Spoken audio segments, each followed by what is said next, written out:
Mes chers compatriotes, j'enregistre cette vidéo le 26 janvier 2025 et pour faire avec vous un point sur une série d'informations qui sont tombées dans la presse sur des rencontres qui ont eu lieu avec des personnalités étrangères de la part d'un certain nombre de responsables politiques français et sur lesquels je souhaiterais attirer votre attention. Parce que c'est très important lorsque l'on est un responsable politique. Normalement, étymologiquement, responsable, c'est quelqu'un qui donne des réponses. Lorsque l'on rencontre des personnalités étrangères, il faudrait apporter des réponses aux légitimes interrogations que peuvent se poser les Français. Pourquoi et le comment du pourquoi. Pourquoi est-ce que ce responsable politique a-t-il rencontré telle ou telle personne? Ça me paraît bien nécessaire. Or, nous sommes plutôt dans le flou et tout particulièrement, j'attire votre attention sur les rencontres internationales ou bien sur des déclarations qui ont pu être effectuées par des responsables politiques qui prétendent faire partie de l'opposition et tout spécialement qui prétendent défendre la souveraineté et l'indépendance nationale. Alors je voudrais commencer par le premier point, par ordre chronologique des événements que je vais citer. Je voudrais commencer par Jean-Luc Mélenchon, le patron de LFI que plus personne ne présente. On a appris, c'était le 23 janvier dernier, on a appris par le Canard enchaîné que Jean-Luc Mélenchon avait rencontré un ministre qatari qui s'appelle Mohammed bin Abdulaziz Al Khulaifi, j'espère que je n'écorche pas son nom, qui est un ministre dont on ignore exactement quelle est l'année de naissance, d'ailleurs on ne sait pas, mais c'est quelqu'un qui a l'air d'être relativement jeune, qui doit avoir une quarantaine d'années, et qui est le récent ministre des Affaires étrangères de l'Émirat du Qatar. Alors, ce monsieur, mérite qu'on s'y arrête quand même, parce que c'est un jeune homme prometteur, semble-t-il, qui, bien que n'appartenant pas à la famille dirigeante du Qatar, la famille Al Thani, la famille de l'émir, c'est quand même quelqu'un qui, à l'évidence, connaît une carrière météorique, puisqu'il a été déjà à son âge, il a peut-être 45 ans, je ne sais pas, comme ça, en regardant son visage, il a déjà une carrière assez remplie. Il a fait ses études, évidemment au Qatar, mais également à l'université Berkeley de Los Angeles, en Californie, aux États-Unis. C'est-à-dire que c'est un homme qui parle évidemment l'arabe tel qu'on le parle au Qatar, mais également qui parle l'anglais, ou plutôt l'anglo-américain, et qui a gardé des affinités avec les États-Unis d'Amérique. Et par ailleurs, au Qatar, il a occupé toute une série de postes qui ont touché à la fois au droit, également aux questions financières de cet émirat, dont je rappelle qu'on a découvert dans les années 80 qu'il reposait sur une espèce de gigantesque réserve, gisement de gaz qui se trouve au large de l'émirat du Qatar, dans le golfe arabo-persique. Je rappelle que l'émirat du Qatar est face à l'Iran et qu'une grande partie de ce gisement de gaz, qui est absolument considérable, il y a pour des dizaines et des dizaines et des dizaines d'années d'exploitation, et pour majoritairement dans les eaux territoriales, dans la zone économique exclusive du Qatar, et non pas dans celle de l'Iran, qui en a quand même un petit peu, je crois. Cette manne gazière donne au Qatar des ressources financières absolument inépuisables, d'autant que c'est un petit pays, peu peuplé, et donc cela permet à l'émir Al Thani d'avoir des ambitions de diplomatie régionales, et on peut même le dire, des ambitions mondiales. J'ai déjà eu l'occasion de vous le signaler. C'est un émirat qui défraye régulièrement la chronique, parce qu'il a notamment fait des investissements nombreux en France. Il a racheté le Paris Saint-Germain, le club de foot. Il a racheté l'hôtel Martinez à Cannes. Il a racheté des entreprises dont vous voyez ici quelques exemplaires s'ils s'affichent sur votre écran. Ou du moins, s'il ne les a pas rachetés, il a pris des prises de participation importantes dans ces entreprises.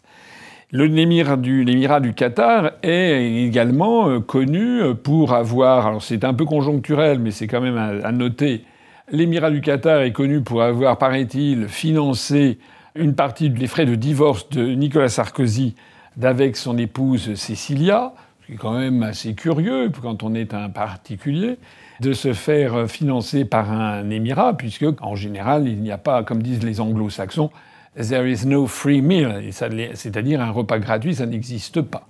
C'est-à-dire qu'à partir du moment où Nicolas Sarkozy s'est fait financer par exemple, son divorce d'avec son épouse précédente, c'est qu'évidemment, il se mettait dans les mains en partie du Qatar. Le Qatar est connu aussi pour être un intermédiaire entre les États-Unis d'Amérique, Israël, et puis le Hamas et le Hezbollah, et tout spécialement le Hamas. Au moment de l'attentat du 7 octobre 2023 contre Israël, perpétré par le Hamas, eh bien, il y avait deux hauts responsables du Hamas qui habitaient et qui résidaient au Qatar. Ces deux responsables du Hamas s'appellent Khaled Meshal et Ismail Haniyeh. Alors, on a appris en lisant la presse, moi je cite mes sources, c'est une source ouverte, en lisant Paris Match, un article du 13 décembre 2023, David Barnea, qui est le chef, le big boss du Mossad, donc du service secret israélien, eh bien, s'est rendu récemment au Qatar, au moment de la crise suite aux attentats du Hamas le 7 octobre 2023. Et donc, le chef du Mossad est allé rencontrer Mohamed bin Abdulaziz Al Khulaifi, le ministre des Affaires étrangères du Qatar, au Qatar. Et au même moment, toujours d'après la presse, si je lis le Paris Match, regardez, vous voyez le texte, au même moment, Mohamed Al Khulaifi avait des entretiens au même endroit à Doha avec Ismail Haniyeh et Khaled Meshal, qui étaient les deux dirigeants du Hamas présents au Qatar.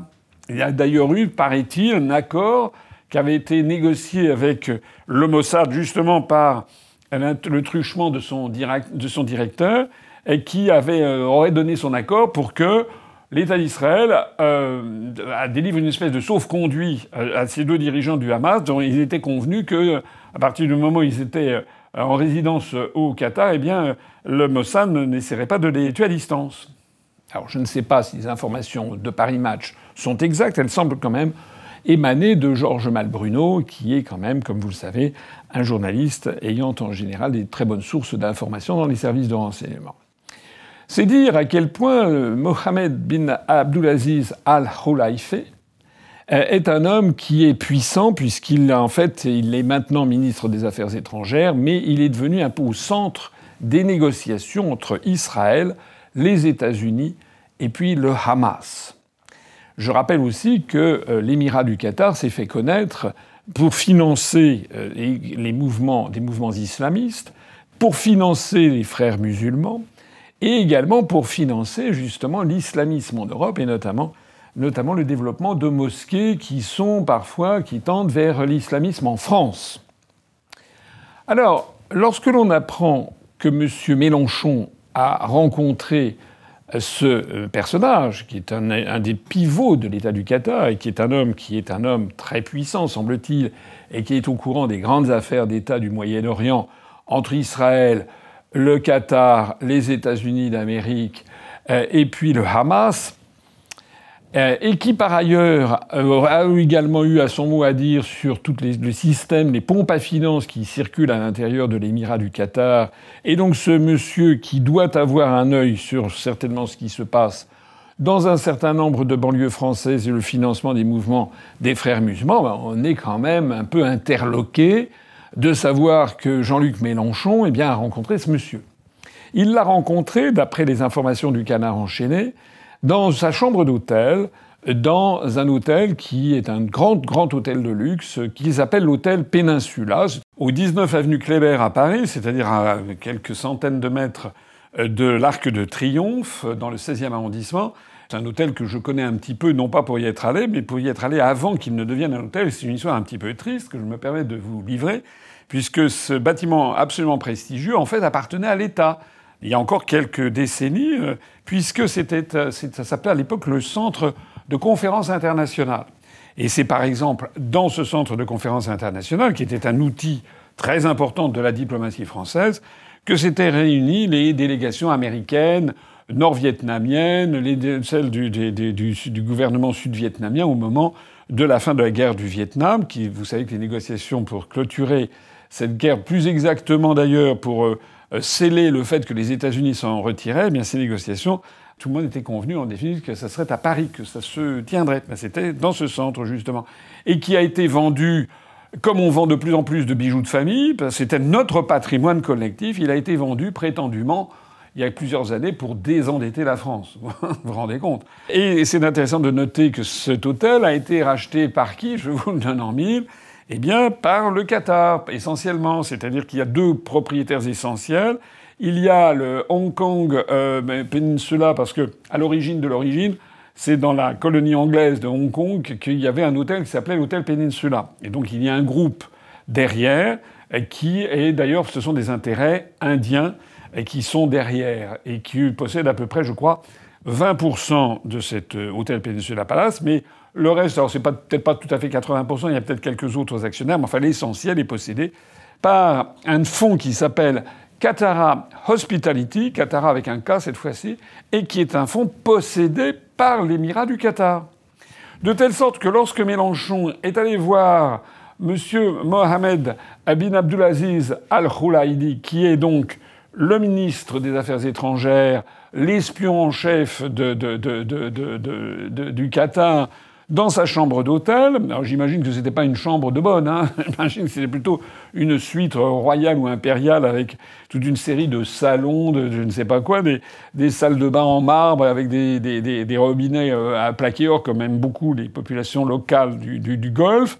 Eh bien, en fait, il est allé voir ce ministre qatari chez lui, à domicile, si j'ose dire, puisque cet hôtel est possédé par les intérêts de l'État du Qatar.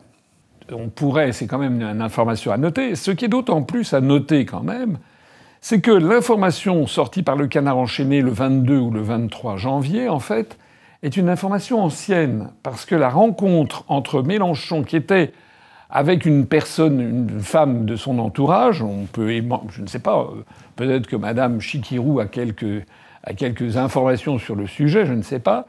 Eh bien, M. Mélenchon a rencontré Mohamed bin Abdulaziz Al-Khulaifi dans sa chambre d'hôtel, mais c'était le 16 décembre. Le 16 décembre. Et on a appris l'information donc le 22 janvier, c'est-à-dire 5 semaines après. Et par des indiscrétions qui sont sortis dans le Canard enchaîné, mais qui ensuite ont été relayés notamment par le journal du dimanche et qui n'ont été démentis par personne. Je crois savoir que l'information, d'ailleurs, est exacte. Alors ça, c'est encore plus embêtant.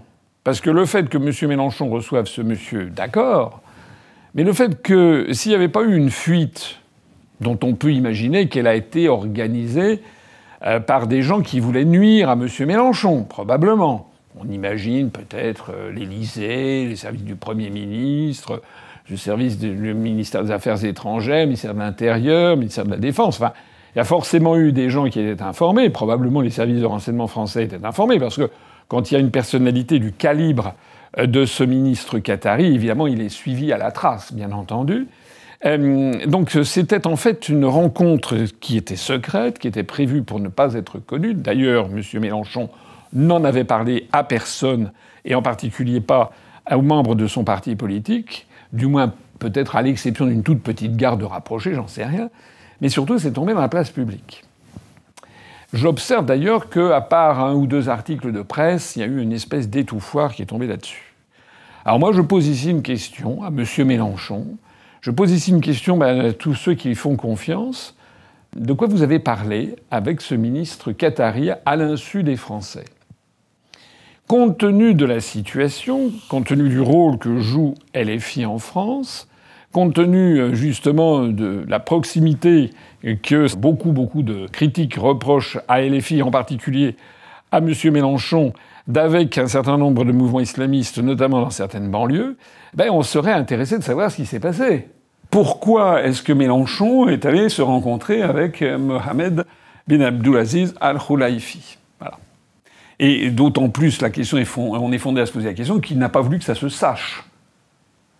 Puisque ça ne s'est su en fait que 5 semaines après. Ça veut dire que Mélenchon avait caché cette information. Donc qu'est-ce qu'il a fait? Moi, c'est à chacun d'imaginer.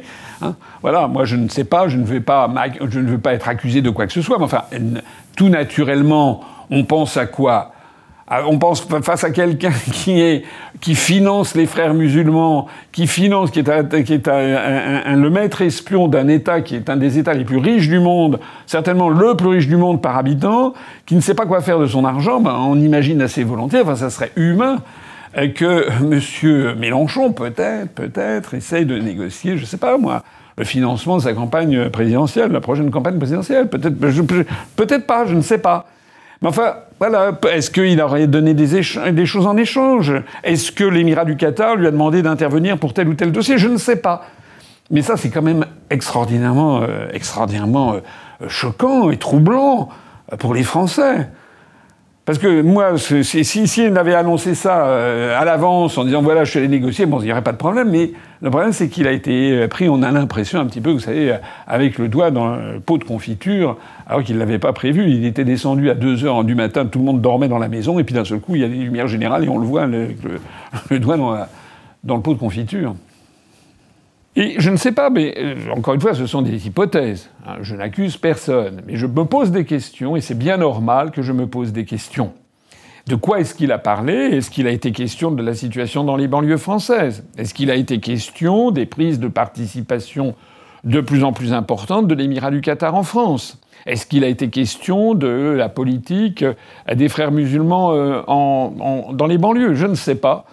En attendant, je trouve ça extraordinairement malsain que M. Mélenchon ait fait cette rencontre à l'insu des Français, à l'insu de ses électeurs, à l'insu de la plupart des membres de son parti politique, et de façon volontairement à l'insu. Il ne peut pas dire qu'il allait l'annoncer puisque c'était il y a 5 semaines, et que si une structure dans l'appareil d'État n'avait pas balancé ça à la presse, personne n'en aurait rien su. C'était le premier point. Le deuxième point n'a rien à voir, mais concerne deux autres responsables politiques français qui font profession de défendre la souveraineté et l'indépendance nationale, comme M. Mélenchon d'ailleurs, mais eux, c'est à l'autre bout de l'échiquier politique. Il s'agit de M. Zemmour et de Mme Knafo. J'ai eu l'occasion de le dire, je n'y reviens pas trop, sur le fait que, contrairement à ce que Mme Knafo avait indiqué de façon absolument certaine et très assertive dans un grand nombre de médias, ce qui lui avait d'ailleurs donné une couverture médiatique tout à fait considérable pendant des jours et des jours, Mme Knafo et M. Zemmour de Reconquête n'ont jamais été invités par Donald Trump à l'investiture de Donald Trump. En réalité, ils se sont faufilés, ils ont eu des invitations, il y avait énormément de personnes. Il y avait la seule personne qui a été vraiment invitée par Donald Trump à l'intérieur de la salle du Capitole où a eu lieu la prestation de serment et le discours inaugural de Donald Trump. Le seul Français qui y ait été invité, c'est Bernard Arnault, le multimilliardaire, l'homme le plus riche de France et l'un des hommes les plus riches du monde. Voilà. Pour le reste, il y a eu d'autres personnalités qui ont essayé de se rapprocher de cet événement. Il y a eu, je l'ai déjà dit, M. Zemmour et Mme Knafo, mais qui n'étaient pas du tout invités par Donald Trump, peut-être par telle ou telle officine, à l'intérieur du Parti républicain. Je rappelle, j'avais d'ailleurs eu l'occasion déjà de le dire dans une vidéo, que s'était tenue à la gare Montparnasse, voici quelques mois, une réunion de la Worldwide Freedom Initiative, qui avait été organisée par une partie du Parti républicain. Je rappelle que cette réunion avait été organisée par un avocat franco-américano-israélien, M. Randy Yaloz, avec une partie du Parti républicain. Il y avait d'ailleurs la gouverneure de l'État du Dakota du Sud, dont l'objectif était de rassembler la droite française, de faire un rassemblement de la droite française en accord avec le Parti républicain trumpiste. Bien. Et je rappelle qu'à cette réunion, celui qui avait fait à la fois l'entrée, le discours inaugural et le discours final, c'était justement Éric Zemmour. J'ai eu l'occasion de rappeler, je sais que ça a fait polémique, mais c'est la vérité, ce sont des faits. Il y a des gens qui n'aiment pas qu'on dise les faits, mais les faits, c'était qu'il y avait eu également à cette réunion M. Dupont-Aignan et M. Florian Philippot, qui s'étaient rendus à cette Worldwide Freedom Initiative. J'avais eu l'occasion d'expliquer tout ceci. J'avais dit que personnellement, je trouvais ça absolument scandaleux, que de se ranger sous la houlette d'un pays étranger, le Parti républicain américain, avec des Américains qui indiquaient ce qu'il fallait faire à la droite et à l'extrême droite française pour se rassembler, pour accéder au pouvoir. Et j'avais expliqué, alors je sais qu'il y avait des gens qui avaient dit que j'étais rageux parce que j'aurais voulu y être. Non, j'aurais pas du tout voulu y être. D'ailleurs, personne ne m'avait proposé de venir à ce truc-là, parce que on me connaît dans le Landerneau. Jamais je n'aurais accepté de parler de politique intérieure française sous la houlette de ces messieurs. Donc moi, je ne suis pas comme M. Philippot, ni comme M. Dupont-Aignan, ni comme M. Zemmour qui organisait cette manifestation. Donc, je reviens à l'épisode Zemmour-Madame Knafo, donc à Washington, qui ont trouvé le moyen d'aller faire semblant d'être invités par Donald Trump, alors que ça n'était pas le cas, et qu'on les a vus un peu errer dans les couloirs, un petit peu à la recherche de justification. Mais ce sur quoi je voudrais venir ici, dans cette réunion, c'est que ils ont diffusé une vidéo, ou plus exactement, c'est pas eux vraiment qui l'ont diffusée, ils l'ont relayée, je pense, d'une rencontre que M. Zemmour et Mme Knafo ont eue par ailleurs, au même moment, pendant ce séjour à Washington, avec un monsieur qui s'appelle M. Ken Weinstein, qui fait partie du Hudson Institute. Alors, qu'est-ce que c'est que le Hudson Institute? Le Hudson Institute, eh bien, c'est d'ailleurs l'Institut Hudson. Hudson, ça fait penser à la rivière de l'Hudson. Mais cet Hudson Institute fait partie de ces nombreux think tanks, groupes de pression, groupes de réflexion, réseaux, toiles, etc., qui permettent aux Américains, soit plutôt du côté républicain, soit plutôt du côté démocrate, de tisser une véritable toile d'araignée dans le monde pour exercer leur influence. Il se trouve que le Hudson Institute est de coloration droite et donc des républicains. Donc il y a une logique dans tout ça.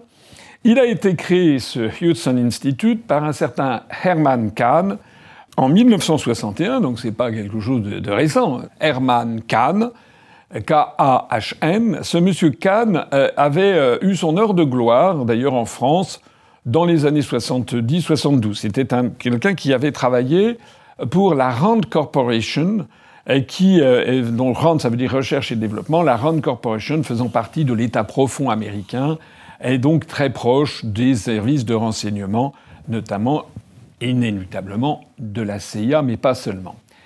Dans les années 70, Herman Kahn avait été assez connu en France parce qu'il avait fait un rapport sur la France dont on avait fait grand cas à l'époque, en 1971-72. Moi, je me rappelle. En 72, j'avais 14 ans, début 72, et je me rappelle avoir entendu beaucoup de ça dans la presse parce que c'était très impressionnant. Ce rapport indiquait que la France allait peut-être devenir le troisième grand pays du monde, dont l'économie était tellement florissante que il allait damer le pion au Japon, qui était en pleine croissance également, et qu'il y aurait en 1 les États-Unis, en 2 l'Union soviétique, en 3 la France, devant l'Allemagne et le Japon. C'était évidemment extrêmement flatteur. Ça se passait sous la présidence de Georges Pompidou. Et c'était très flatteur et un petit peu excessif. Malheureusement, j'aurais bien aimé que ce fût le cas, mais malheureusement, la suite a montré que ça n'était pas du tout le cas. Hélas. Et notamment depuis que nous sommes dans l'Union européenne, vous savez que la France ne cesse de dégringoler à toute allure et de plus en plus vite vers le gouffre. Voilà ce qu'était le rapport Herman Kahn. En fait, il y avait, dans les rapports qu'il avait faits pour Georges Pompidou, il y avait des petits codicilles ou des informations qui n'avaient pas été rendues publiques. On l'a appris après coup. On a appris, par exemple, que dans le rapport qu'avait fait Herman Kahn à la France, à Georges Pompidou, il y avait quand même des considérations qui sont un petit peu surprenantes sur la situation en Corse, et notamment qu'il fallait développer l'identité corse. Et donc cet institut, c'est l'Institut d'Herman Kahn, qui venait de la Rand Corporation, ayant des liens avec la CIA, qui, en même temps qu'il disait qu'il fallait continuer dans la lancée de ce que l'on faisait, qui flattait donc le régime de Georges Pompidou, dans le même mouvement, comme ça, au passage, glissait l'idée qu'il fallait construire une université à Corté, en Corse, justement pour développer l'identité corse. Ça a été réussi, c'est effectivement ce qui s'est passé. Je rappelle que Corté, ça a été la capitale de Pascal Paoli, qui était un indépendantiste corse, enfin le leader même des Corses, qui a été battu par les Français à la bataille de Ponte Novo en 1769. Voilà. Pascal Paoli, c'était en fait quelqu'un qui était certes corse, mais qui était dans la main des Anglais. Et c'est tellement vrai d'ailleurs qu'il a créé un royaume qui s'appelait le royaume anglo-corse. Allez vous renseigner si vous ne me croyez pas, qui a duré à peu près 2 à 3 ans, de 1794 à 1796. Et Pascal Paoli, qui luttait donc, il luttait non seulement pour l'indépendance de la Corse, mais il luttait surtout pour la suggestion de l'île de Corse à l'Angleterre. Et c'est lui qui a rédigé la constitution du royaume anglo-corse. La Corse, pendant ces 2 ans et quelques où elle a été indépendante de la France, elle n'était pas indépendante, elle était en fait un royaume anglo-corse. Et d'ailleurs, le régent du royaume, c'était un lord britannique.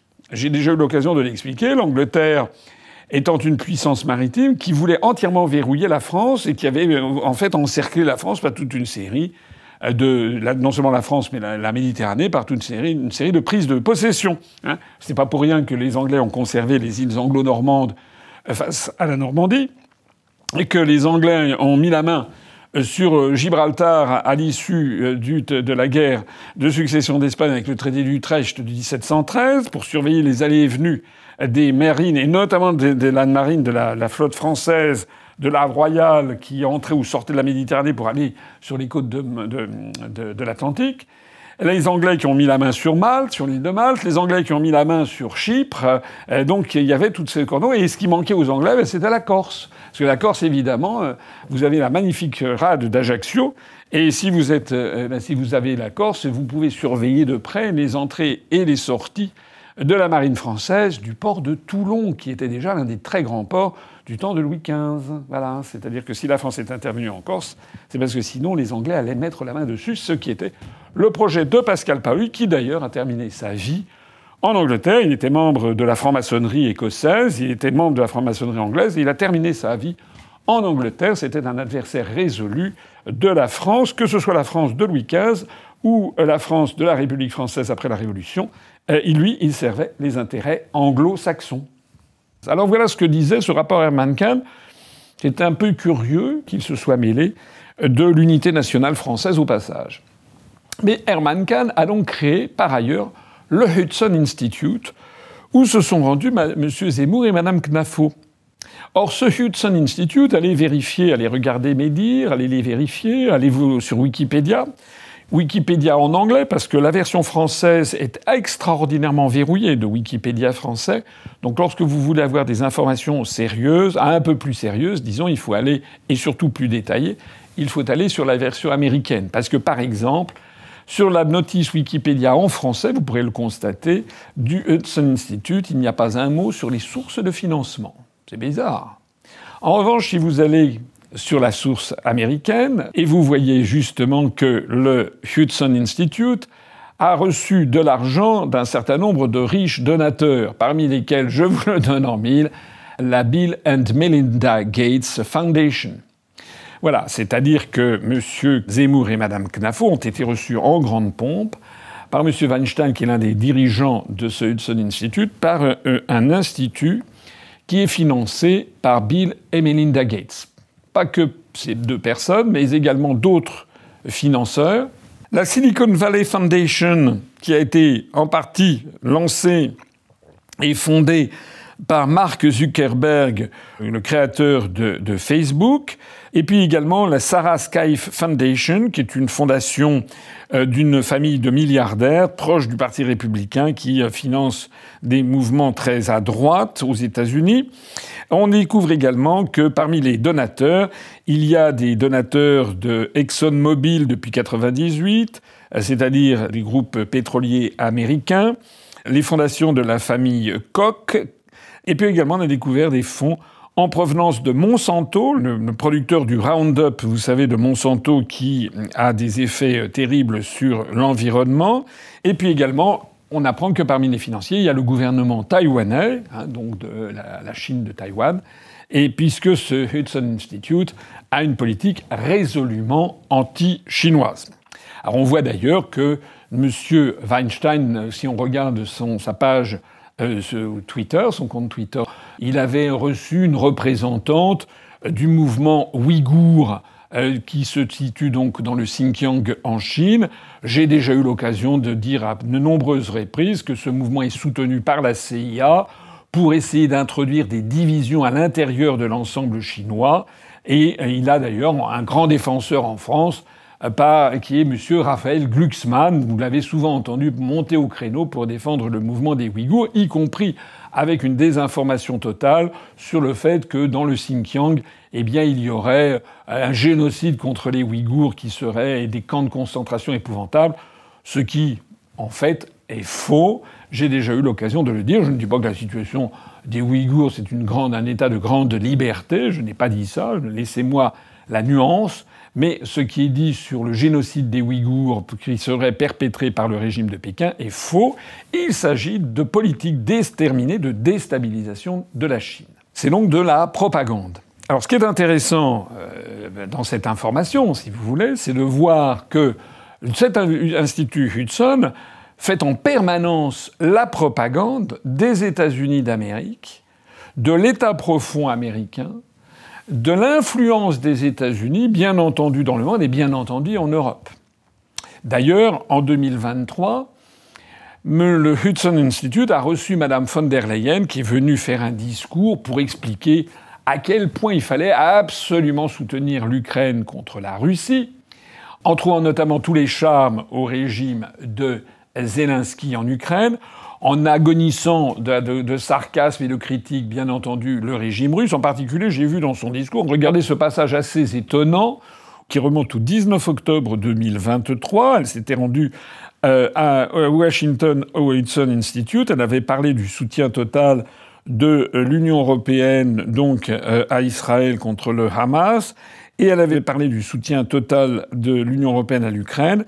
Elle disait ceci, vous le voyez, « À ce jour, nous avons soutenu l'Ukraine avec près de 90 milliards de dollars, dont 27 milliards d'aides militaires. Et comme jamais auparavant dans l'histoire de l'aide internationale, nous avons coordonné nos efforts avec les États-Unis et d'autres partenaires clés du G7 afin de veiller à ce que les aides fournies se complètent et répondent aux besoins les plus urgents de l'Ukraine. » Et surtout, elle poursuivait en disant « Nous avons déjà entamé le processus requis pour que l'Ukraine devienne membre de l'Union européenne. » Voilà ce qui avait les faveurs du Hudson Institute. En fait, Mme von der Leyen était allée tenir un discours qui était conforme à ce qui était attendu par son maître américain. Et dans ce discours, Mme von der Leyen poursuivait en disant « La troisième grande erreur stratégique de Poutine a été de croire qu'il pouvait utiliser l'énergie comme moyen de chantage sur l'Europe. Il est vrai qu'avant la guerre, la majeure partie de notre approvisionnement en gaz était assurée par Gazprom. Or, Poutine a réduit cet approvisionnement de 80% en 8 mois seulement.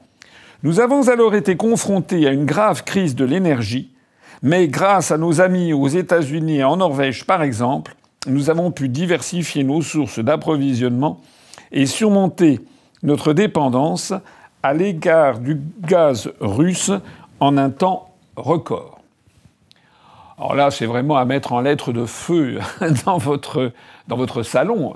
Ce discours de Mme von der Leyen est absolument incroyable.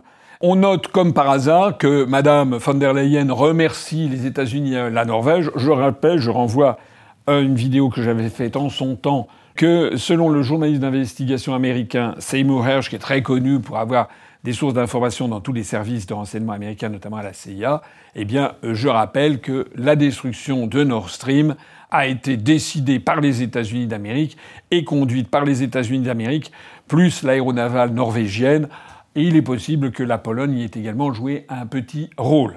Et évidemment, Mme von der Leyen ne mentionne même pas la destruction de Nord Stream et elle ne présente les États-Unis comme nos sauveurs en renversant complètement la chaîne des causalités. Pour parfaire votre connaissance du Hudson Institute. C'est donc un institut très très proche des Républicains qui a mis ses réseaux d'influence absolument partout et qui distribue des récompenses, des awards, comme il y a des Oscars à Hollywood. Là, c'est des awards et il les distribue à un certain nombre de personnalités. Alors, toutes ne sont pas connues, mais il y en a quand même qui sont connues. Mike Pompeo, par exemple, qui a été à la tête de la CIA et qui s'est brouillé d'ailleurs avec Trump ou réciproquement, parce qu'en fait, il trahissait Trump qui l'avait nommé. Et donc c'était un agent du Deep State américain qui a été récompensé par le Hudson Institute. Le Hudson Institute qui également a récompensé par un de ses prix annuels Benjamin Netanyahou. Je ne sais pas si vous voyez qui c'est. C'est quand même le Premier ministre israélien qui donc a été récompensé par ce faux nez en fait des services d'influence américains. Le Hudson Institute a également récompensé de la même façon l'ancien Premier ministre japonais Shinzo Abe, dont vous vous rappelez peut-être qu'il a été assassiné il y a quelques années, assez récemment. Il a été assassiné au Japon, ce qui était il fallait remonter aux années 1920, je crois, pour qu'un Premier ministre japonais fût assassiné.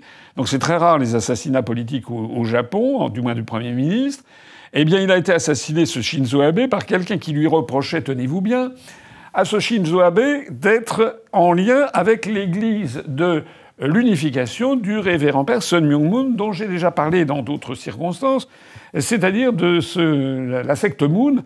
J'en ai déjà parlé, rappelez-vous, quand je vous ai parlé au moment du décès de Jean-Marie Le Pen, j'ai expliqué qu'il y avait parmi les colistiers du Front National et de Jean-Marie Le Pen aux élections européennes de 1994 et de 1999, il y avait notamment Pierre Sérac, qui était le neveu de François Sérac, le président du CNPF, l'équivalent aujourd'hui du MEDEF, mais surtout qui était le représentant en France de la secte Moon, de cette église de l'unification universelle. Donc vous voyez, on voit, ce qui est intéressant quand on voit ce genre de dossier, c'est qu'il y a quand même des ramifications extraordinaires. Monsieur Zemmour, Madame Knafo sont reçus par un organisme qui est très lié à la CIA, puisque je dis Mike Pompeo notamment, qui est très lié à la géopolitique américaine, y compris au Moyen-Orient, puisque Benjamin Netanyahou a été récompensé par le Hudson Institute. Et ça n'est pas faire preuve d'une sagacité extraordinaire que de deviner que M. Zemmour et Mme Knafo soutiennent la politique de Netanyahou. Mais en plus de ça, ils ont récompensé aussi Shinzo Abe, lequel avait des liens avec la Korean CIA, puisque la secte Moon, j'ai expliqué, c'était un paravent de la Korean CIA. Laquelle une église de l'unification avait placé ses pions sur les listes Le Pen aux européennes. Vous voyez qu'il y a quand même tout ceci quand même converge, comme on dit. C'est pas la convergence des luttes de nos syndicats de gauche. Ça serait un petit peu la convergence des faux nez, enfin des mouvements qui se prétendent de patriotes et qui en fait sont tous sous la houlette de l'oncle Sam. Voilà, je ne vais pas m'étendre davantage sur le Hudson Institute. Vous avez compris de quoi il s'agit. C'est quand même un organisme qui a des liens très étroits avec l'État profond américain. D'ailleurs, parmi les intervenants réguliers qui participent, les chercheurs qui participent au Hudson Institute, on a quelqu'un, coucou, le revoilou, monsieur Benjamin Haddad, qui est actuellement ministre des Affaires européennes du gouvernement Bayrou, après avoir été ministre des Affaires européennes du gouvernement Barnier. Ce monsieur Benjamin Haddad, qui a gagné des sommes folles de l'ordre de 15 000 € par mois quand il était aux États-Unis pendant 5 ans, notamment à l'Atlantic Council et aussi au Hudson Institute, où il gagnait quelque chose comme 4 500 € par mois. Ce monsieur Benjamin Haddad, qui a été ensuite directeur en France de la succursale du Conseil Atlantique, qui est une officine financée par les services de renseignement américains. Monsieur Benjamin Haddad continue à donner sans doute des cours aux États-Unis dans cet institut. Et puis ça n'est pas tout, puisque donc monsieur Haddad va profiter de son séjour à Washington. Il est également prévu qu'il aille à un troisième groupe qui s'appelle Heritage Foundation. Alors c'est toujours la même histoire, c'est toujours ces fondations qui se cooptent les unes les autres, en particulier d'ailleurs pour des raisons fiscales, et qui visent toutes à... Alors celles-ci sont toutes dans la mouvance des Républicains. Et là, le Heritage Foundation, alors c'est financé toujours de la même façon. On peut être sûr que derrière, il y a d'ailleurs au passage la National Endowment for Democracy, qui est l'un des faunés, il y en a beaucoup des faunés, un des faunés de la CIA. Ce qui est intéressant sur la Heritage Foundation, c'est qu'elle a vocation à essayer d'intervenir pour réformer le leadership américain. Donc il y a vraiment une volonté d'intervenir jusqu'au plus haut niveau de l'État. Et d'ailleurs, John Ratcliffe, qui est le nouveau directeur de la CIA que nommé Donald Trump, qui auparavant d'ailleurs était à la tête du FBI, et bien justement, c'est quelqu'un qui fait partie de la Heritage Foundation. Voilà. Vous saurez tout d'ailleurs, enfin pas tout, mais vous saurez encore un peu plus si je précise que la Heritage Foundation, parmi ses financiers, il y a également la Korean CIA, celle toujours dont le faux-nez est l'église de l'unification du révérend père Sun Myung-moon, qui décidément est un petit fil rouge, un fil coréen, si j'ose dire, à toutes ces opérations. Voilà. Alors, vous avez compris. Enfin, je sais pas. Ou alors vous ne voulez pas comprendre. Je m'adresse ici avec beaucoup de sympathie, beaucoup de compassion. Et ce n'est pas un vain mot de ma part, parce que je sais ce que c'est que de se rendre compte qu'on a été trompé par un responsable politique. Je m'adresse ici à tous les électeurs, à toutes les personnes qui font confiance à M. Zemmour et à Mme Knafo. Vous mettez votre confiance dans des traîtres, des gens qui feront le contraire, qui font déjà le contraire de ce que vous croyez. Voilà. Monsieur Zemmour et Madame Knafo sont reçus en grande pompe par une organisation qui s'appelle Hudson Institute, qui fait travailler au même moment Benjamin Haddad. En fait, Monsieur Zemmour et Madame Knafo sont soutenus, promus. C'est d'ailleurs la raison pour laquelle ils ont été médiatisés. Faut arrêter de tourner autour du pot. Pourquoi est-ce qu'ils sont très médiatisés et que votre serviteur ne l'est pas du tout? C'est bien évident qu'il y a derrière M. Zemmour et Mme Knafo, comme d'ailleurs derrière M. Benjamin Haddad, il y a évidemment des forces qui sont là pour promouvoir une espèce de néoconservatisme à la française, totalement aligné sur les États-Unis d'Amérique, sur le narratif des États-Unis d'Amérique, sur la stratégie des États-Unis d'Amérique, sur la géopolitique des États-Unis d'Amérique. D'ailleurs, vous noterez que M. Zemmour comme Mme Knafo, jamais ne parle des États-Unis d'Amérique, jamais ne parle du rôle des États-Unis d'Amérique dans, par exemple, via le Qatar, le financement des frères musulmans. Ils ne vous diront jamais que les États-Unis d'Amérique sont en fait notre principal adversaire en matière économique. C'est eux qui sont en train de détruire notre industrie quand même. Alors, c'est à vous de décider en votre âme et conscience. Soit vous refusez, vous êtes dans le déni, vous dites c'est pas vrai, etc. Soit vous m'accablez de sarcasme et d'injures, mais ça n'empêchera pas que la vérité, c'est celle que je viens de vous présenter. Je poursuis mon tour d'horizon sur les soutiens étrangers, et notamment sur des décisions, des prises de position par le moins étonnantes de responsables politiques qui se prétendent favorables à l'indépendance et à la souveraineté nationale. Je ne voudrais pas terminer ce petit tour d'horizon sans parler de Madame Marion Maréchal, qui est devenue députée européenne avec 4 autres personnes sur une liste de 5. Elle était, comme vous le savez, à Reconquête, et donc elle s'était fait élire en se prévalant de l'image de Zemmour et de Reconquête. Vous savez qu'alors elle a fait une trahison qui restera gravée dans les annales des trahisons politiques en France, puisque même pas 48 heures après avoir été élue au Parlement européen en 2024 sur la liste Reconquête Zemmour, eh bien, elle en était tête de liste, elle avait tourné les talons avec 3 autres députés, dont M. Guillaume Pelletier notamment. Et une seule personne était restée fidèle à M. Zemmour, c'était justement Sarah Knafo. Mais Mme Marion Maréchal est en train de s'illustrer de 2 façons assez extraordinaires, et l'une notamment toujours en relation avec l'étranger. On a appris ces jours-ci qu'elle va participer à une grande opération de marketing qui va se tenir à Bruxelles avec la droite ou l'extrême droite européenne et qui s'appelle MEGA. MEGA, ça fait penser à MAGA, et ça fait penser à juste titre parce que MEGA, c'est Make Europe Great Again, c'est-à-dire une reprise du slogan de Donald Trump, Make America Great Again. Et là, c'est Make Europe Great Again, c'est-à-dire rendons de nouveau grande l'Europe, rendons sa grandeur à l'Europe. Alors il s'agit évidemment d'un pastiche éhonté des États-Unis d'Amérique, comme si l'Europe avait jamais été une grande puissance. L'Europe n'a jamais été une grande puissance. Il y a eu des puissances, des grandes puissances en Europe.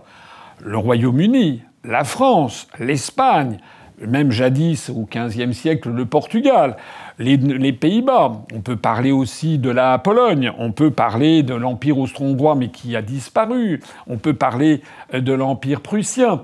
Mais jamais l'Union européenne en tant que telle n'a été une grande puissance. C'est au contraire une désintégration rapide du continent européen dans tous les domaines. Alors, Madame Marion Maréchal, par sa présence à ceci, accepte de se soumettre à un narratif d'origine américaine, en anglais s'il vous plaît, pour en fait se plier devant le maître d'aujourd'hui, c'est-à-dire les États-Unis d'Amérique.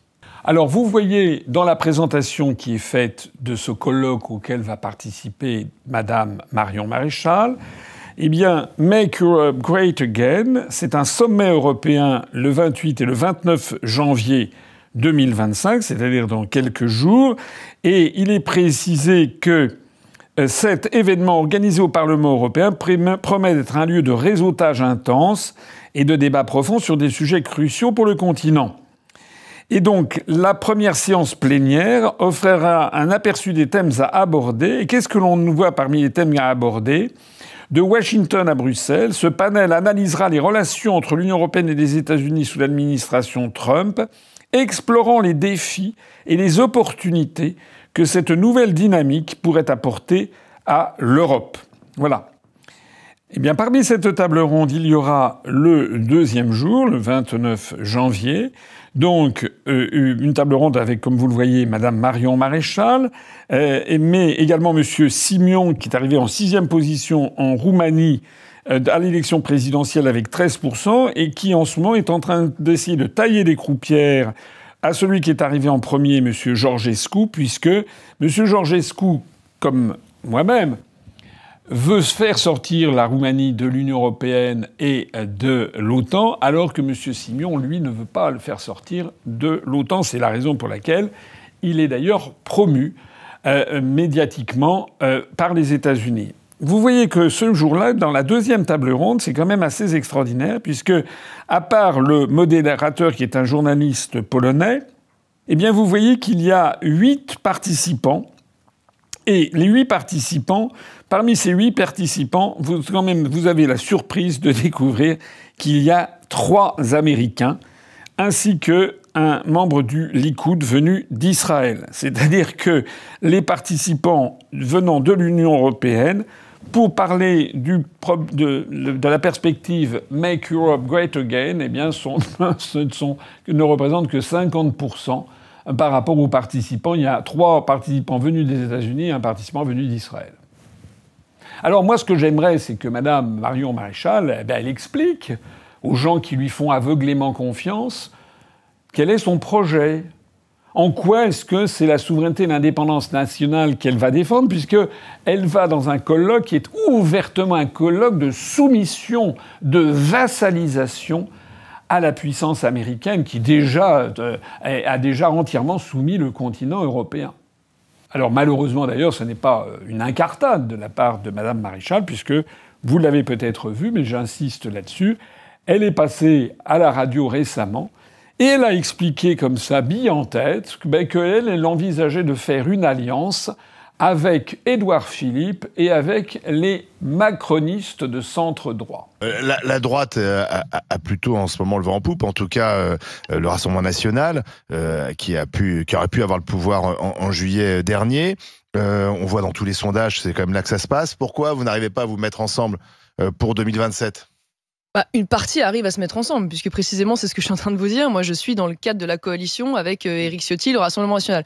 Aujourd'hui, il nous échappe une partie, il faut bien le dire, des Républicains, et moi, j'irais même plus loin, une partie du centre droit. Est-ce que vraiment, il est inenvisageable qu'on puisse un jour travailler avec des gens comme Édouard Philippe, qui, par exemple, veut remettre en cause, au moins sur le papier, les accords avec l'Algérie, ou une partie des macronistes de centre droit? Moi, je pense Là, il y a qu'il encore un cordon sanitaire. Je pense qu'il y a des points de convergence. C'est le modèle italien. Voilà. Donc, sauf à ce que vous soyez dans le déni, vous avez encore une fois ici une preuve d'une traîtrise politique absolue, puisque certains vont dire oui, mais c'est que l'important c'est d'arriver au pouvoir. Non, non, non. Ça s'appelle de la trahison. Ça s'appelle que vous abandonnez tous vos objectifs, c'est-à-dire que vous allez à la soupe et qu'en réalité, vous voulez savoir simplement essayer d'avoir un poste de ministre. On a vu ça depuis des décennies dans une pipe. Le problème qui se pose, et c'est la conclusion de cette vidéo, où j'ai analysé successivement les liens pour le moins troubles de M. Mélenchon avec l'Émirat du Qatar. On ne sait pas ce qu'il a négocié. Est-ce qu'il a négocié un financement secret, des alliances avec les frères musulmans? On ne le sait pas. Et tout était fait pour qu'on ne le sache pas, puisqu'il l'a caché, cette réunion. De la même façon qu'on ne sait pas très bien ce qui s'est dit entre M. Zemmour, Mme Knafo et M. Weinstein au Hudson Institute, mais on le devine. Il s'agit d'un aplaventrisme devant la puissance américaine, dont M. Zemmour avait d'ailleurs déjà montré la preuve lorsqu'il avait participé, il avait fait l'ouverture et la fermeture du colloque Worldwide Freedom Initiative à Paris, à Montparnasse, l'année dernière. Et puis, quant à Madame Maréchal, eh bien, c'est la même chose. Elle participe à un colloque Make Europe Great Again, c'est-à-dire, elle participe à la soumission totale à l'oncle Sam et à la géopolitique américaine. Voilà. J'ai parlé, malheureusement, il y en a d'autres, mais ceux-là, j'en ai parlé parce qu'ils sont prétendument d'opposition. J'ai quand même évoqué M. Haddad. Figurez-vous que M. Haddad, vous savez que tous les ministres, normalement, sont tenus de publier pour la presse leur programme. Eh bien, le programme de la semaine, là, je vous le montre, est un document public de M. Benjamin Haddad. Il a une spécialité qui fait jaser au Quai d'Orsay, c'est qu'on ne sait pas très bien ce qu'il fait, mais il a mis justement qu'il allait se rendre, eh bien, jeudi à Washington et ensuite vendredi à Boston. Alors, à Boston, il y a une réunion sur l'avenir de l'Europe, des relations Europe-États-Unis, très bien. Mais à Washington, la seule chose que l'on sache de M. Benjamin Haddad, ministre français des Affaires européennes, c'est qu'il va, et paraît-il, d'après les informations dont je dispose qui viennent du Quai d'Orsay, très régulièrement aux États-Unis sans qu'on ne sache pourquoi. Peut-être d'ailleurs pour être chercheur au Hudson Institute, et peut-être a-t-il rencontré dans un couloir d'ailleurs M. Zemmour.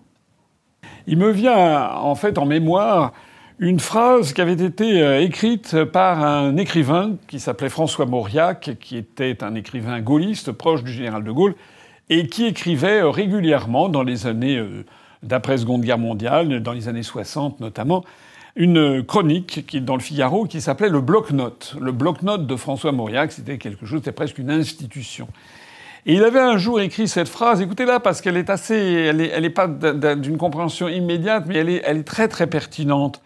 Il avait dit « Ce qu'il y a de singulier, c'est que la France a toujours nourri en son sein, à toutes les époques, un parti d'hommes raisonnables qui nie que la France puisse vivre autrement que subordonnée. » Alors c'est un petit peu, la phrase est une structure un petit peu complexe, mais ça veut bien dire ce que ça veut dire. C'est-à-dire que Mauriac relevait cette chose étonnante, qu'avaient d'ailleurs relevé déjà les historiens du XIXe siècle, sur l'existence de ce qu'ils appelaient au XIXe siècle un parti de l'étranger. C'est qu'à toutes les époques, comme dit Mauriac, la France a nourri en son sein un parti d'hommes raisonnables, c'est-à-dire des gens qui n'apparaissent pas comme des fous furieux, et qui, en fait, pensent, ils nient que la France puisse vivre autrement que subordonnée, c'est-à-dire qu'ils pensent que la France doit toujours être subordonnée à une puissance étrangère. Toujours, toujours. Du temps des Gaulois, il fallait se soumettre aux Romains pour devenir les Gallo-Romains. Et puis tout au long de notre histoire, il y a eu des gens qui ont joué le parti de l'étranger, le parti de l'Allemagne, plus exactement du Saint-Empire romain germanique, contre la monarchie française, hein, d'où cette espèce de coup d'État qu'il y a eu à Noyon en 987 avec l'élection de Hugues Capet au trône de France pour les grands du royaume voulant quelqu'un qui résisterait au Saint-Empire romain germanique. On a eu évidemment pendant la guerre de 100 ans des gens qui jouaient le parti de l'étranger, c'est-à-dire eh bien l'évêque Cauchon par exemple, hein, il n'était pas seulement évêque, hein, Cauchon C-A-U, C-H-O-N. Hein. Il n'était pas seulement évêque, il était le recteur de la Sorbonne, l'évêque Cauchon. Celui-là même qui a demandé aux Anglais de brûler Jeanne d'Arc. Hein. Parce que les Anglais se seraient bien contentés de la laisser en prison, par exemple, le croupir en prison. Mais non, il y avait donc l'évêque Cauchon, et au-delà de ça, c'était quoi? C'est ce qu'on appellerait les bobos parisiens de l'époque. Hein. C'est-à-dire, eh bien, ceux qui vont donner les collabos des années 40, d'ailleurs. Hein. À toutes les époques, on aura comme ça des gens qui vont préférer le parti de l'étranger. Ben là, on y est. Hein. On y est. Je suis désolé, mais qu'est-ce que c'est que tous ces gens qui se précipitent aux États-Unis pour ou bien à l'émirat du Qatar pour demander de l'argent, pour demander des honneurs, pour demander une couverture médiatique, etc. Pourquoi est-ce que M. Dupont-Aignan et M. Philippot, avec M. Zemmour, sont allés à ce Worldwide Freedom Initiative? Parce qu'il s'agissait d'organiser la droite française sous la houlette de l'oncle Sam, et notamment sous le regard de la gouverneure de l'État du Dakota du Sud. Mais enfin, c'est incroyable. Ça n'existe pas dans le reste du monde. Hein. Voilà. Donc ça, c'est vraiment quelque chose d'important que vous ayez à l'esprit. Alors, cette citation de François Mauriac, en fait, me fait penser à une citation, à de nombreuses citations ayant existé au cours de notre histoire, utilisées par des historiens ou par des politiques qui ont qualifié le débat politique en France depuis des siècles comme pouvant se résumer à un conflit entre ce que les historiens et les politiques des siècles passés ont appelé d'un côté le parti national et de l'autre côté le parti de l'étranger. Cette expression, semble-t-il, aurait été utilisée ou remonterait aux Jacobins pendant la Révolution française, notamment à Robespierre, qui effectivement, à plusieurs reprises, avait évoqué le parti de l'étranger, où il désignait le parti des cours européennes, qui avait été d'ailleurs la destination de refuge d'un certain nombre d'aristocrates français qui fuyaient la France pendant la deuxième partie de 1789, ceux qu'on a appelés les émigrés, qu'on avait retrouvés notamment à Coblence. Et donc, les cours européennes fomentaient une contre-révolution. Et donc, Robespierre avait parlé du parti de l'étranger. Mais dans les historiens ensuite du XIXe siècle, et notamment par exemple quelqu'un comme Michelet, qui est un des très grands historiens du XIXe siècle, a utilisé à son tour cette idée de parti national et du parti de l'étranger. Par exemple, il désignait sous le nom de parti de l'étranger, pendant les guerres de religion, le parti ultra-catholique avec le duc de Guise, qui a été un protégé du roi d'Espagne. Il était même arrivé dans une assemblée, le duc de Guise, qui était à la tête de ce qu'on appellerait l'extrême droite aujourd'hui, les ultras en tout cas, et il était arrivé avec la protection de l'ambassadeur d'Espagne. Donc, dans un essai sur les guerres de religion, Michelet parle justement du parti de l'étranger. Et donc, il y a les historiens du 19e, mais aussi du 20e siècle, qui ont qualifié de parti de l'étranger contre le parti national tous ceux qui ont pris parti à un moment ou à un autre contre l'histoire de France, sans que cette formulation parti de l'étranger ait une connotation trop xénophobe. Le problème, c'est moins que ce soit des étrangers, que surtout ce sont des gens qui représentent des intérêts différents de ceux des intérêts du peuple français. C'est plutôt comme ça qu'il faut concevoir les choses. Et donc, on a pu mettre dans le caractère parti de l'étranger, quitte à faire des anachronismes, on a pu y mettre ceux qui s'étaient battus avec les Anglais contre Jeanne d'Arc, par exemple. J'en parlais tout à l'heure, pendant la guerre de 100 ans, ceux qui avaient pris le parti de l'évêque Cauchon et donc de l'université de Paris contre Jeanne d'Arc. Ça a été ceux qui ont été, par exemple, comme Marie de Médicis, la mère de Louis XIII, la femme d'Henri IV, qui a été chassée du royaume de France après la journée des dupes et qui avait adopté le parti notamment de l'étranger avec des intrigants, avec l'affaire Concini, des intrigants venus de Florence. Ça a pu être également le connétable de Bourbon qui s'était opposé au roi de France après la bataille de Pavie, lorsque François Ier avait été fait prisonnier. Et puis, je le disais, ça a été pendant la Révolution française les émigrés de Coblence. Et puis, c'est les Versaillais après qui ont maté la Commune de Paris en 1871 avec les troupes étrangères venues notamment de Prusse. Et puis, ça a été évidemment 1940. Voilà. Alors, cette notion de parti de l'étranger, elle est très connotée et elle était reprise justement par les gaullistes contre la construction européenne. Et je voulais vous montrer, avant de conclure cette vidéo, cette citation de Jacques Chirac qui a publié un appel qu'on a appelé l'appel de Cochin le 6 décembre 1978. Pourquoi l'appel de Cochin? Parce qu'il avait eu un accident de voiture. Il était hospitalisé à l'hôpital Cochin à Paris et il avait accepté de signer un texte. Ce n'est pas lui qui l'avait rédigé. C'était l'un de ses proches collaborateurs qui était Pierre Juillet, avec également l'aide de Marie-France Garot, et qui avait fait signer un document à Jacques Chirac condamnant justement la construction européenne pour ce qu'elle était, c'est-à-dire le parti de l'étranger.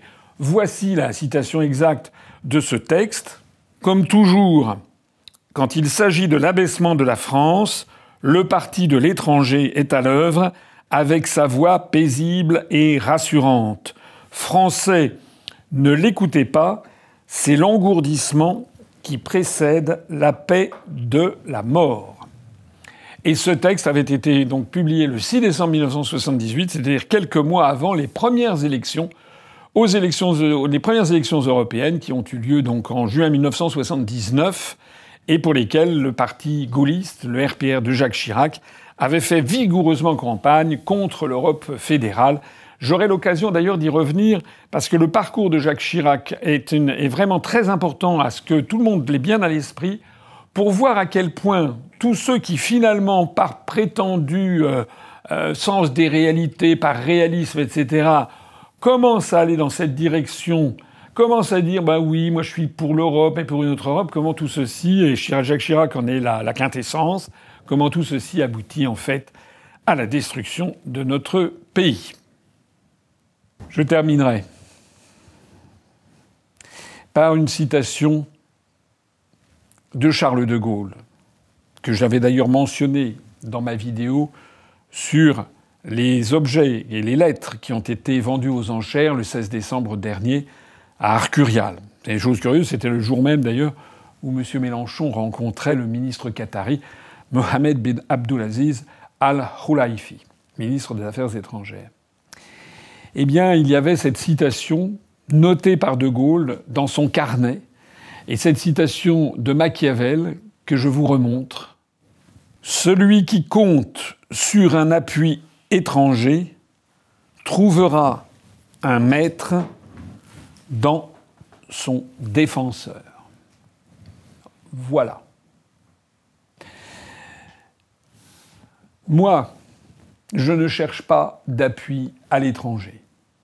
Moi, j'ai créé un parti politique qui est absolument clair et net quant à ses financements, quant à ses objectifs et quant à sa volonté inébranlable de faire sortir la France de l'Union européenne, de l'euro et de l'OTAN pour rendre aux Français leur souveraineté et leur indépendance nationale. Lorsque je rencontre des personnalités étrangères, ça m'est arrivé, ça m'arrivera, bien sûr. C'est normal. Je ne suis pas contre le fait de rencontrer des personnalités étrangères. Mais pour ce qui me concerne, c'est toujours de façon tout à fait transparente. Lorsque j'avais reçu ici même, par exemple, le chargé d'affaires de l'ambassade de Biélorussie en France, je l'ai reçu au vu de tout le monde. Je lui ai donné la parole, je lui ai posé des questions, et puis voilà. Et que chacun ensuite se fasse son propre jugement. Si je rencontre des personnalités extérieures, je défendrai toujours la même ligne, c'est-à-dire faire sortir la France de l'Union européenne, de l'euro et de l'OTAN. Si d'aventure un jour j'étais invité aux États-Unis d'Amérique, pourquoi pas, par un think tank, pourquoi pas, je l'accepterais, mais à une condition, c'est que je ferais une conférence publique où je défendrais, et j'en prends ici le serment, Je défendrai devant le public qu'il y aura, et tout le monde pourra l'assister puisqu'on fera en sorte que ce soit enregistré, je défendrai exactement les mêmes analyses et le même programme que celui que je présente aux Français depuis 18 ans.